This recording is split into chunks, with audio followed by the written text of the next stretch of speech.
পবিত্র মাহে রমজানে মসজিদে নববীর মধ্যে যখন নামাজ পড়াবে, আলহামদুলিল্লাহ,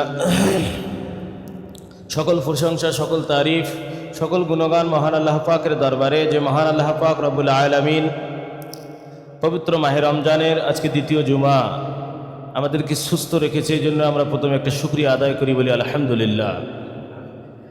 শুধু সুস্থ রেখেই আল্লাহ পাক রব্বুল আলামিন ক্ষান্ত হননি, সুস্থ রেখে আমাদেরকে বাড়িতে না রেখে আজকে পবিত্র জুমার দিন হেঁটে হেঁটে পা পা করে তার ঘর মসজিদ পর্যন্ত আসা এবং বসার তৌফিক দান করলেন।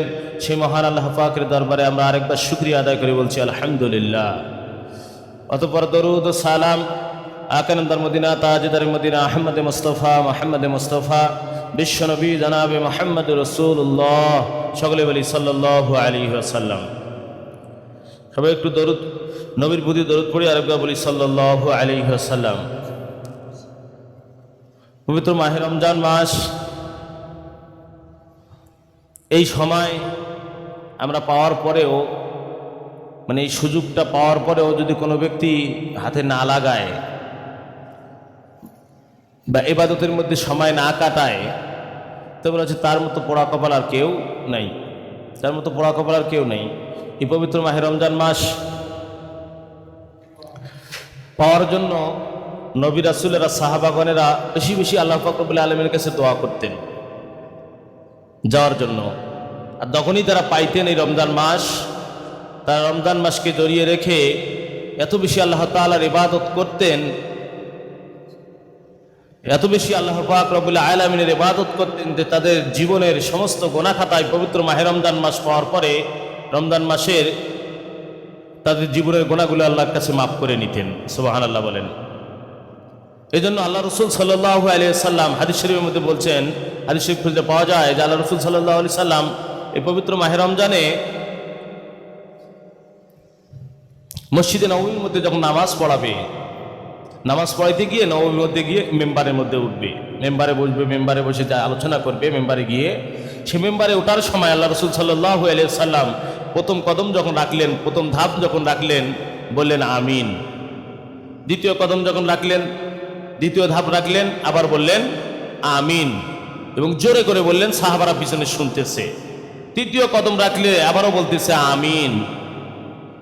এরকম করে এতদিন ধরে তো আল্লাহ রসুল কোনোদিন এরকম মেম্বারে ওঠার সময় আমিন আমিন বলেনি, কিন্তু আজকে আল্লাহ রসুল সাল্লাল্লাহু আলাইহি সাল্লাম মসজিদে খুতবা দিবে, কিন্তু খুতবায় মেম্বারে ওঠার সময় তিনবার করে আমিন আমিন আমিন বলল। সাহাবারা শুনে অবাক এবং বলতেছে অবশ্যই কোনো রহস্য আছে।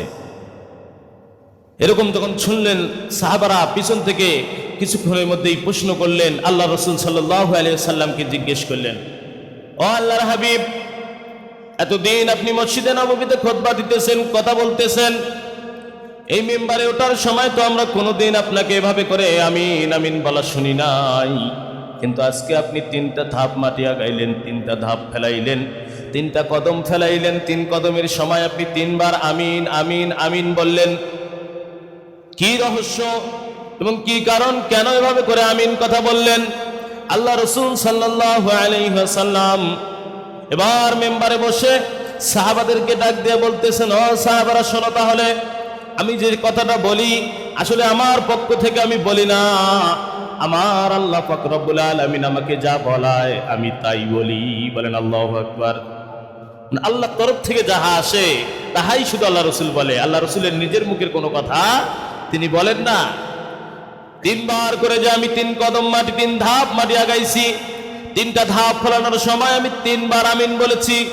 তিনবার আমিন বলার কারণ হচ্ছে কি, আল্লাহ পাক রব্বুল আলামিনের সর্বশ্রেষ্ঠ ফেরেশতা, দামি ফেরেশতা জিবরাইল আলাইহিস সালাতু ওয়াস সালাম আমি যখন প্রথম ধাপ মেম্বারের মধ্যে উঠাইলাম, আল্লাহর পাক রব্বুল আলামিনের ফেরেশতা জিবরাইল আলাইহিস সালাতু ওয়াস সালাম এসে আমাকে বলল, ও আল্লাহ রসুল, আপনার উম্মতদেরকে জানিয়ে দেন, আল্লাহর বান্দা বান্দীদেরকে জানিয়ে দেন, ওই ব্যক্তিগুলো যেন ধ্বংস হয়ে যায় যে ব্যক্তিগুলো পবিত্র মাহে রমজান মাস পেল কিন্তু তাদের জীবনের গুনাহ মাপ নিতে পারল না। বলেন নাউজুবিল্লাহ। কি বলতেছে? জিবরাইল আলাইহিস সালাম আল্লাহ রসুলকে এসে বলতেছে, আল্লাহ রসুল আপনি বলেন আপনার উম্মতদেরকে, আপনার আল্লাহ পাক রব্বুল আলামিনের বান্দাবান্দীদেরকে জানিয়ে দেন ওই ব্যক্তিগুলো যেন ধ্বংস হয়ে যায়, তাদের উপর তারা যেন ধ্বংস হয়ে যায়, তারা যেন দুনিয়াতে না থেকে। যে কোন ব্যক্তি, যে ব্যক্তিগুলো পবিত্র মাহে রমজান মাস পেল কিন্তু তাদের জীবনের গোনা খাতা মাপ নিতে পারল না, জীবনের গোনা খাতা মাপ নিতে পারল না, ওই ব্যক্তি যেন ধ্বংস হয়ে যায়। আল্লাহ রাসূল সাল্লাল্লাহু আলাইহি সাল্লাম বলল আমিন। আমি আমিন বলার কারণ কি? আমি আমিন এই জন্য বললাম আসলেই যেন ওই ব্যক্তিটা ধ্বংস হয়ে যাক, আল্লাহ কবুল করে নেক। তাহলে আল্লাহ রসুল যদি বলে, আর আল্লাহ রসুলের কথা কোনটা কবুল হয়নি এমন কোনো কথা আছে নাকি? কথা বলেন, আছে? এমন কোনো কথা নাই, সব কথাই কবুল হয়ে গেছে। আজকেও যারা পবিত্র মাহে রমজান মাস পাওয়ার পরেও জীবনের গোনা মাপ নিতে পারতেছি না ভাই, আসলেই তারা ধ্বংস হয়ে যাচ্ছি, ভিতরে ভিতরে ধ্বংস হয়ে যাচ্ছি, কিন্তু দেখতে পারতেছি না, এটা কাউকে প্রকাশ করতে পারতেছি না, প্রকাশ করতেওছি না, ভিতরে ভিতরে আসলেই ধ্বংস হয়ে যাচ্ছি। কোনো না কোনো দিক দিয়ে আল্লাহ পাক রব্বুল আলামিন ধ্বংস করে দিচ্ছে, কেননা আল্লাহর কথা কোনোটা মিথ্যা নয়। এবার দ্বিতীয় কদম মাটি, দ্বিতীয় ধাপ আমি মেম্বারের মধ্যে রাখলাম, আবারও আমিন বললাম। কেন আমিন বললাম জানুনি? আল্লাহ পাক রব্বুল আলামিনের ফেরেশতা জিবরাইল আলাইহিস সালাতু ওয়াস সালাম দ্বিতীয় ধাপ মাটি যখন আমি রাখবো, তারপর দ্বিতীয় ধাপ রাখার আগেই আমার কানে এসে বলতেছে, ও আল্লাহ রাসূল আপনি আপনার উম্মতদেরকে জানিয়ে দেন, আল্লাহর বান্দা বান্দীদেরকে জানিয়ে দেন ওই ব্যক্তিগুলো যেন ধ্বংস হইয়া যায় যে ব্যক্তিগুলো আপনি নবীর নাম শোনার পরে দরুদ পড়ে না, নবীর নাম শোনার পরে দরুদ পড়ে না। আজকে আমরা নবীর নাম ওয়াজের মধ্যে আলেমদের মুখে শুনতেছি, মাইকে শুনতেছি, এমনি হাঁটতে চলাফেরা করতে আমরা অনেক সময় কিন্তু শুনি, কিন্তু দেখা যাচ্ছে সেদিকে আমরা দরুদ পড়ার কোনো খেয়ালও করি না। কি দরুদ শরীফ পড়ার কোনো খেয়ালই করি না, দোকানে টাইমে নেই, ওটা নিয়ে কোনো চিন্তাও নাই। কিন্তু আল্লাহ পাক রব্বুল আলামিন বলছেন যে ব্যক্তিগুলো যেন ধ্বংস হইয়া যায়, যে ব্যক্তিগুলো আপনি নবীর নাম শোনার পরে দরুদ পড়ে না। নবীর নাম শোনার সঙ্গে সঙ্গেই মুহাম্মদ সাল্লাল্লাহু আলাইহি ওয়াসাল্লাম, আমাদেরকে মুহাম্মাদের নাম শোনার সঙ্গে সঙ্গে কি দরুদ পড়তে হবে? সাল্লাল্লাহু আলাইহি ওয়াসাল্লাম। সকলে বলেন কি পড়বো দরুদ? এটা যে সময় যে অবস্থায় যে কোনো থাকি না কেন, ঠিক আছে, আমরা কি পড়বো? এটা পড়বো। কিন্তু দেখা যাচ্ছে যে সময়গুলোতে নিষেধ আছে ওই সময়গুলোতে আবার দরুদ পড়া যাবে না। যেমন বাথরুমে গেছি, ইস্তেনদারে গেছি, ওই সময় নবীর নাম ছিল, আমাকে দরুদ পড়া যাবে? ওই সময় নবীর নাম ছাড়া দরুদ পড়া যাবে না। ওই সময় সেই সময় জিকিরে করা যাবে না। মুখের মধ্যে যদিও জিকির জিব্বার মধ্যে আসে, বলে যে জিব্বা কামড় দিয়ে রাখার কথা বলা হয়েছে, যে ওখানে যা তুমি জিকির করিও না। তাহলে এই যে দুইটা সময়, দুইবার আল্লাহ রসুল আমিন বললেন, তৃতীয়বার আল্লাহ রসুল তৃতীয় ধাপ মাটি যখন রাখলেন মেম্বারের মধ্যে, বা তৃতীয়বার যখন আমিন বললেন, সাহাবাদেরকে ডাক দিয়ে বলতেছে, ও সাহাবারা শোনো, তৃতীয়বার আমার আমিন বলার কারণ, তৃতীয় ধাপ মাটি যখন আমি মেম্বারের মধ্যে রাখলাম, আল্লাহ পাক রব্বুল আলামিনের ফেরেশতা জিবরাইল আলাইহিস সালাতু ওয়াস সালাম এসে আমাকে বললেন, ও আল্লাহ রাসূল আপনি বলে দিন আপনার উম্মতদেরকে, আল্লাহর বান্দা বান্দীদেরকে জানিয়ে দেন ওই ব্যক্তিগুলো যেন ধ্বংস হইয়া যায়, ওই ব্যক্তিগুলোর উপরে যেন আল্লাহর গজব নাজিল হয়, ওই ব্যক্তিগুলোর উপরে যেন আল্লাহ পাক রব্বুল আলামিন ঠাডা ফেলিয়ে তাদেরকে দুনিয়ায় ধ্বংস করিয়ে ফেলায়। যে ব্যক্তিগুলো পবিত্র মাহে রমজান মাস পেল, নবীর নামে দরুদ পড়লো, আবার এই পবিত্র মাহে রমজান মাসে বৃদ্ধ পিতা মাতা পেল, কিন্তু বৃদ্ধ পিতা মাতার খেদমত করে তাদেরকে রাজি খুশি করে জান্নাতের মালিক হতে পারলো না, এই ব্যক্তিগুলো যেন ধ্বংস হইয়া যায়। কি হয়ে যায়?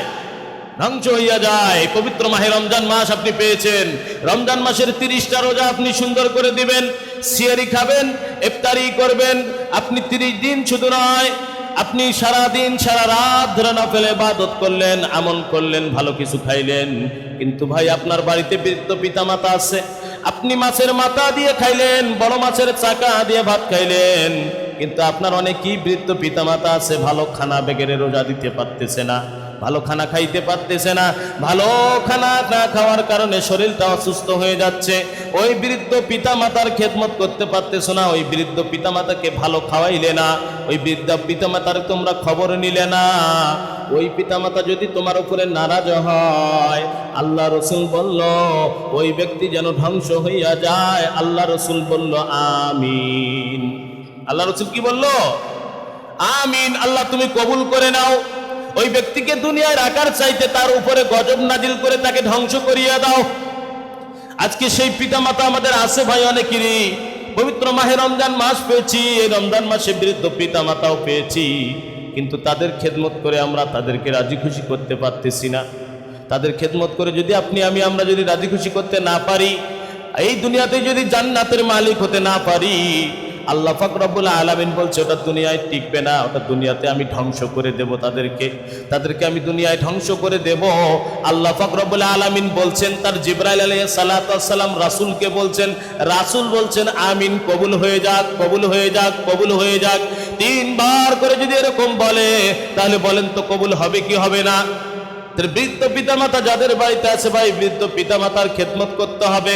আপনি যতবার মক্কা তপ করে আসেন না কেন, যত বড়ই হাজি হন না কেন, যত বড়ই আল্লাহওয়ালা হন না কেন, যত বড়ই আল্লাহর ওলি হয়ে যান না কেন, আপনি যত বড়ই দিনদার পরহেজগার হয়ে যান, নামাজি হয়ে যান, কিন্তু বৃদ্ধ পিতামাতা যদি আপনার উপরে নারাজ থাকে, আল্লাহর কসম করে বলি আপনার সমস্ত ইবাদত বরবাদ হয়ে যাবে। সমস্ত ইবাদত বরবাদ হয়ে যাবে। আপনার আল্লাহর ওলি হয়ে কোনো লাভ হবে না। আপনি শতবার, 2 বার, 4 বার, 5 বার আপনি মক্কা তপ করে যে কাজ হবে না, আপনার বৃদ্ধ পিতামাতার খেদমত করে আপনার সেই কাজ হবে। সুবহানাল্লাহ বলেন। এই পবিত্র মাহে রমজান মাসে অনেক ব্যক্তি আছেন যে রমজানে উমরা করার জন্য যাইতেছে, লক্ষ লক্ষ টাকা ফুরাইতেছে, লক্ষ লক্ষ টাকা খরচ করে উমরা করে আসতেছে। হায় রে পাগলেরা, উমরা তো তোমার বাড়ির মধ্যেই আছে, উমরা তো তোমার বাড়ির মধ্যেই তুমি করতে পারো, তোমার গ্রামের মধ্যেই তুমি করতে পারো। লক্ষ লক্ষ টাকা খরচ করে তুমি ওই যে মক্কা তপ করার জন্য, উমরা করার জন্য মদিনায় যাইতেছো, হজে যাইতেছো, হজ করার জন্য হাজার হাজার লক্ষ লক্ষ টাকা খরচ করলে, কিন্তু এই যে পবিত্র মাহে রমজান মাসে আমার এলাকায়, আমার গ্রামে, আমার বাড়িতে কত মানুষ আছে যারা অভাবী, অনাটনের মধ্যে আছে, অভাবের মধ্যে আছে, ভালো কিছু একটু খাওয়ার জন্য, ভালো কিছু খাওয়ার জন্য তারা রোজা দিতে পারতেছে না।